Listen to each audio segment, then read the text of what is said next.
Hello, I want to talk about another game, and this time it's Roguebook, a roguelike game with tactical turn-based fights and a little deck building with cards that you will use for these turn-based tactical fights. The backstory for this game is rather simple.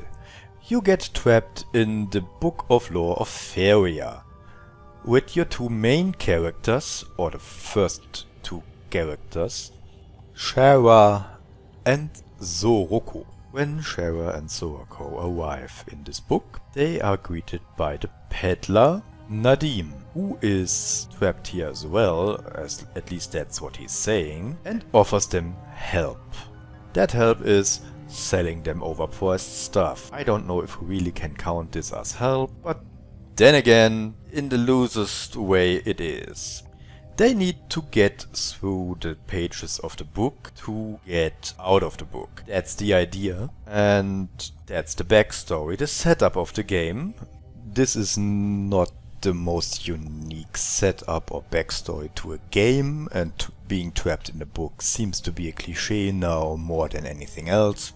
But the backstory of the game isn't all that important, it's just a setup. You are here, you got to go through this one, that's the game.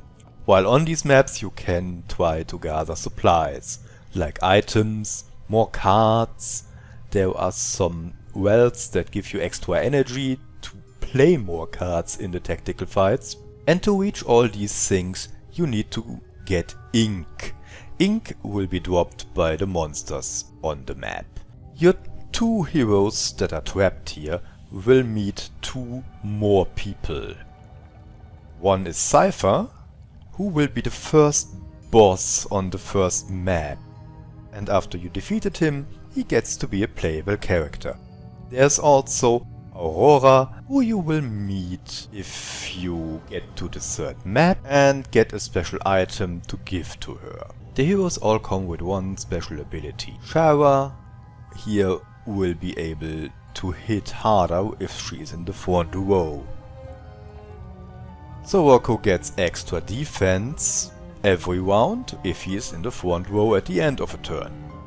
There's Cypher, who will get enraged if you hit him, and then there is Aurora, who gets a teapot that once in a fight can heal her completely, or it will trigger at the end of a fight if it hasn't been used. For everyone you can get a few points. They call them pages. These pages can be used to upgrade something in your passive skill tree. Mainly getting extra life, or maybe upgrade your cards, but that's a bit of a gamble, because your cards are not necessarily better just because they are a higher grade in the game. There are a lot of high grade cards that are completely useless, and a good amount of basic cards that are pretty important to play. There will also be more starting gold and more starting gems. Gems can be used to upgrade your cards. One of the most important things in this are the Feria wells. These wells give you more energy. Every single one of them enhances the energy you have, and this energy is important because the more energy you have, the more cards you can play in a round of the tactical fight, and that's the key to victory. There are also ink rarity upgrades, because you need ink to travel on the map. At the start of a game you can select two of the four heroes. Retake her and get somebody to follow her. At the start of a game you can do some modifications to the map. You will get bonus pages, and that will help you upgrade your passive skill tree. You start with a bag of stuff. There is your first ink, aside from the brushes you will get at the start of the game. Some gems that you can use to upgrade your cards. A treasure, which is a special item that gives you another ability, and some gold. Try not to eat anything. Leave me alone. You can then use the peddler Nadim to buy extra treasures that give you special abilities, you can get extra gems from him, and you can get extra cards for your heroes. Another way to get cards are these Vaults of Wisdom. You can pay gold to draft a card. They will give you a few options, and if you don't buy anything, you keep your gold, or you buy one card for 25 gold. Normally the cards are low level, but they can be higher level like this one and still cost the same amount of gold.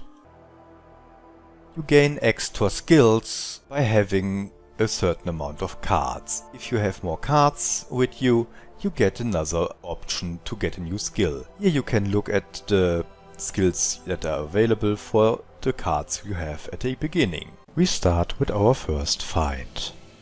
You can see here your cards that you have available. You can see your opponents, you can see what they will do the next round. This one wants to defend, this one wants to attack. So you actually know what will hit you or what won't hit you. First thing to do is to look what options you have. Now there is the possibility to attack him with 12 attack. And we can attack him for 16 with the other one. He won't attack anymore. The other one just wants to defend, so he will get a block after his round. You have to notice the guy who attacks would only attack the first person in the group. That means the second person doesn't get any damage.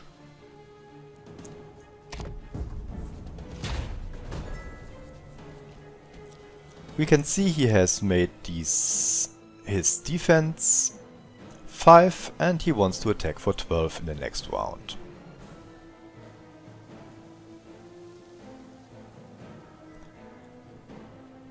Now it's not that important because we can use some of our skills. The moment you use a skill that gives you defense, you will go to the front line. Like these cards that just give you blocked 6 will make sure you also change the place if you are in the back row.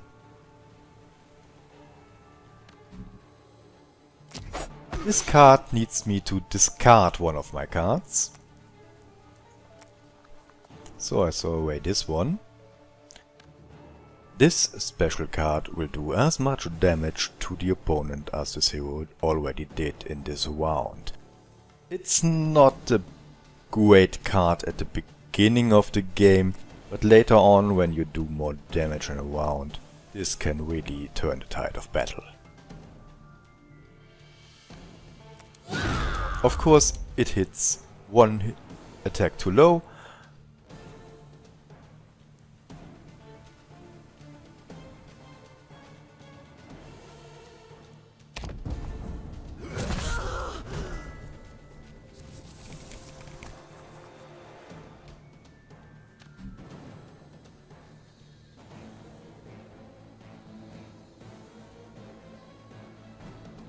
And now we end him by hitting him with the right amount of damage. After the fight I get a few things, like this flash gem that is only able to be used once. I get an explosive pigment that will enhance my brushes down here, at least the next one, so I can use it to get more fields available. And then there was gold. I can only use the revealed paths and fields. So if I want to go to this field and battle this one, I need to get a path to that field. I can get that by using one of the brushes, or I can use one of the ink bottles. This ink bottle gives me 3 spaces, and with these 3 spaces I'm able to get to that battlefield. These sky towers help you reveal more of the surrounding. You want to reach them to find the Faria wells. That's the only purpose all this searching has.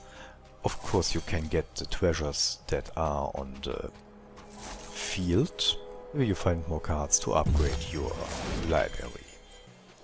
Finding all 6 Failure wells around the game is the key to winning the final boss fight. You can do it without it, but it gets a lot better with it. At the end of the map, and to progress to the next map, you need to defeat the boss. There are a few different bosses in this game. This is the giant spider, a boss for the first map.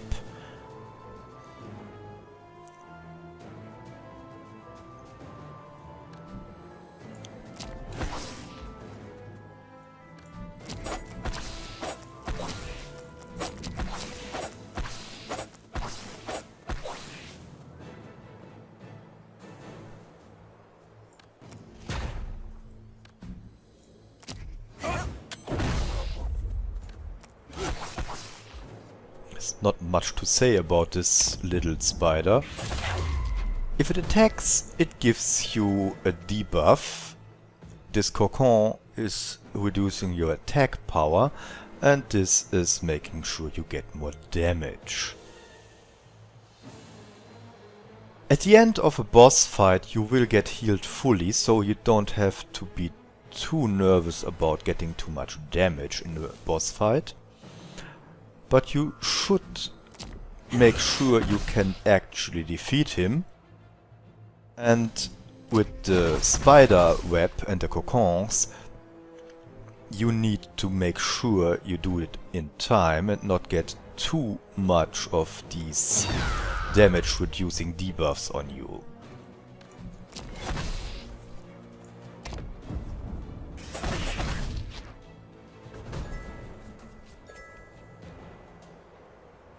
But as you can see, it's fairly easy.